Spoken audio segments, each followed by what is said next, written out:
కాకినాడ జిల్లా జగ్గంపేట నియోజకవర్గంలోని కిర్లంపూడి మండలం గెద్దనపల్లి గ్రామంలో ఇటీవల జరిగిన అగ్ని ప్రమాదంలో ఇళ్లు కోల్పోయిన బాధిత కుటుంబాలను జగ్గంపేట జనసేన ఇన్ఛార్జ్ తుమ్మలపల్లి రమేష్ పరామర్శించారు.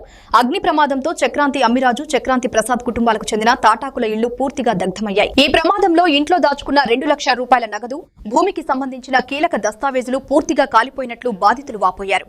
ఈ సందర్భంగా తుమ్మలపల్లి రమేష్ బాధిత కుటుంబాలను పరామర్శించి ధైర్యం చెప్పారు. వెంటనే నిత్యావసర సరుకులు, 2 బస్తాల బియ్యం మరియు కొంత నగదు సహాయంగా అందించారు. అలాగే ప్రభుత్వం నుంచి తక్షణ సహాయం అందేలా సంబంధిత అధికారులకు సూచనలు చేసినట్లు తెలిపారు. బాధితులకు ప్రభుత్వం అండగా ఉంటామని హామీ ఇచ్చిన తుమ్మలపల్లి రమేష్ ఇలాంటి కష్టకాలంలో ప్రతి ఒక్కరూ ముందుకు వచ్చి సహాయం చేయాలని పిలుపునిచ్చారు.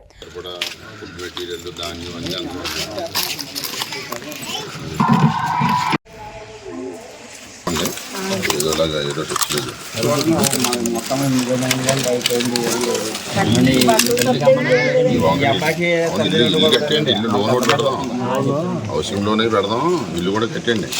ఈ వంకనే అది కూడా అబ్బాయికి అమ్మ పెద్దమ్మ చూస్తుందా ఆయన పోయారండి. సంవత్సరంలో ముగ్గురు పోయారు.